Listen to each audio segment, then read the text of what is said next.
When you have chants at these encampments that say, go back to Poland, say it loud, say it clear, we don't want no Zionists here, Antifada revolution, from the river to the sea, do you consider these chants to be hateful and anti-Semitic, President Saini? The way I hear them used right now on our campuses, including at McGill, I find it anti-Semitic.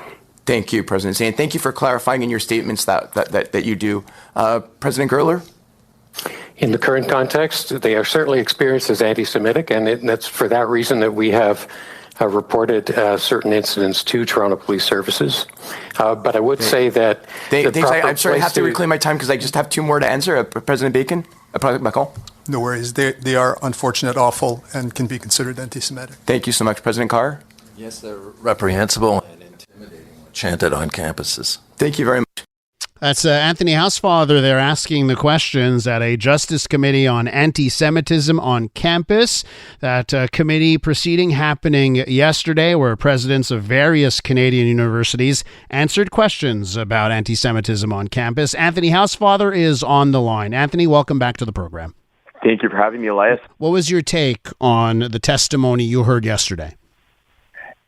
I was pleased with the testimony. They said the right things, and now it's a question of actual actions. But it was at least comforting to recognize that the presidents of McGill, Concordia, UBC, and U of T all recognize that these chants are anti-Semitic. What's that action that you want now? If they said the right things, what is the action that you were looking for? So the next question that I asked is whether they would commit to adopting the IRA definition of anti-Semitism and implementing it at the universities.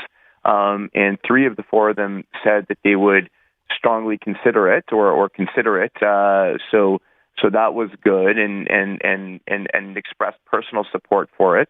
And I think that's number 1, including Jews in all equity, diversity, and inclusion programs is another. They all committed to that. And number 3, enforcing their code of conduct equally and fairly, and not just letting people get away with breaking the code of conduct with no explanation as to why. And they committed to that as well. So these were all good, positive conversations yesterday. And now we need to see action. Do you think that there you could see the types of comments, the types of rhetoric we see at these protests about any other minority group, and that they could get away with it in the same way that we've seen over the last few months? I mean, it's hard. As a Jewish person, it's very subjective, but I don't think so, no. And I don't think most Jewish Canadians think that you could get away with saying this about others. No. So why do you think that is? Why do you think it has been allowed to fester on university campuses? Because I think there's been a confusion created between what Zionism is and Jews, and there's a misunderstanding out there that all that Zionism is a belief that the Jews have a right to a state in their ancestral homeland. It's nothing more than that. It's not saying that Jews are better than anybody else. It's not saying that Israel, all of Israel's actions are good or appropriate, or that we support everything the government of Israel does. All it is a belief that Jews have a right to a state as per the 1947 UN vote. And somehow that support it has been, I don't know, converted into a belief that Jews are asking for some apartheid, ethnically white settler state, and it's the last thing from the truth. But, the politically correct version on the left seems to be that, that just being a Zionist is wrong, and it's not wrong. And so when they're saying all of these things, what's happened is Zionism has become a euphemism for Jew. And if that is the case, if Zionism has become, just another way of saying Jewish or Jewish person, what do you think should happen now with these encampments? Because they've had, it depends on what court, but most of these encampments are still around, even regardless of what courts have ruled. What do you think should happen now? Well, I've said from the beginning, right? I said from the beginning that I didn't think McGill should have permitted the encampment to be set up. I think it should have been stopped from the beginning. I think McGill has come around to that. McGill has asked the police now for weeks to dismantle the encampment like they've done in Alberta, at University of Calgary, for example, University of Alberta.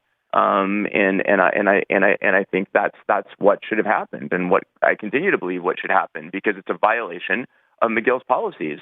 McGill allows for free and robust demonstration on campus, like most Canadian universities. It doesn't permit you to set up a camp city to stop other people from using that place to have graduation exercises, for example, at McGill's expense, when they're already being stripped by the Quebec government of all kinds of funds. Now they have to pay to have their graduations elsewhere when they normally would have been on that lawn. I mean, it's just completely unacceptable. And McGill also has recognized that there's been hateful chants that are anti-Semitic coming from the encampment. So why it's still permitted to be there, why the Montreal police have taken no action, it's hard for me to understand, and I think it's hard for many Canadians to understand. Anthony, let's say the encampments do go, right? If the encampments disappeared tomorrow, the issue about the feelings on campus and how Jewish students say they feel on campus, I'm not so sure they go away, even if the encampments go away. I heard from one university president saying we have to do much, much better on this. Yep. So there seems to be an underlying issue, right? Regardless of encampment or not, how do you tackle the root cause of the hatred we're seeing? I think there has to be, again, proper anti-Semitism education and anti-Semitism training, right? Contemporary anti-Semitism needs to be taught, not just Holocaust education.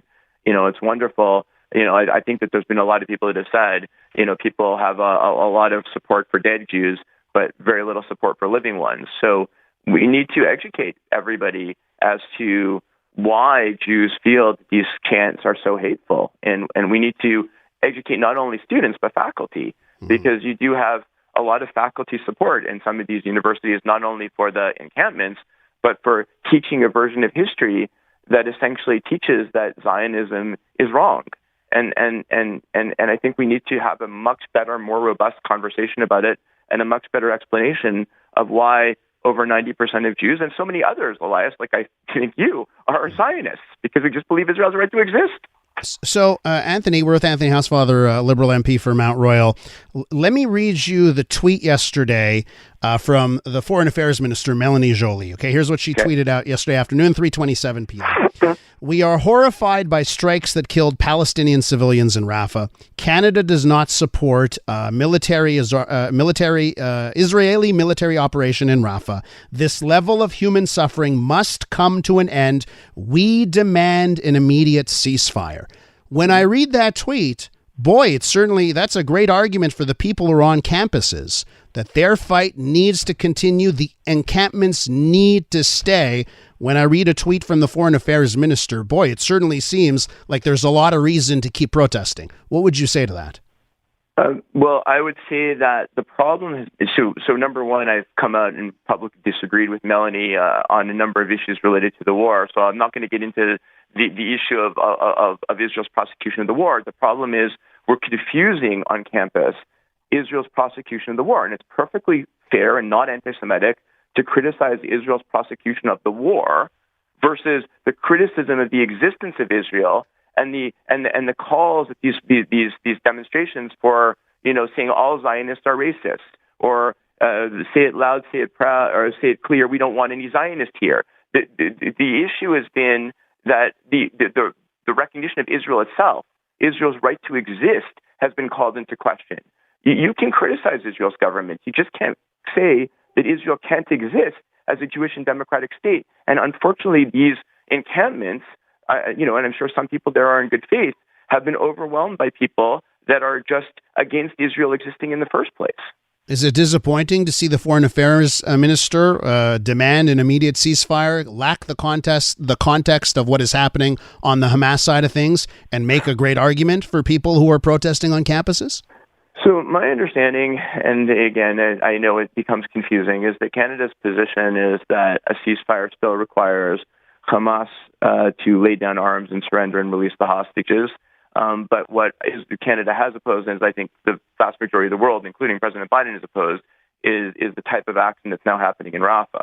And I think they're very different. And I think, again, we have to distinguish between, nobody's ever going to agree with every decision a commander makes or every decision the government makes when prosecuting a war that, of course, we all remember was started by Hamas attacking Israel on October the 7th. But the existence of Israel, the support for the people of Israel and the state of Israel, that is what can't be called into question, and that is what is happening all too frequently at these encampments. Anthony, we have to leave it there. Thanks so much for your time this morning. Thank you for having me. That's Anthony Housefather, a Liberal MP for Mount Royal.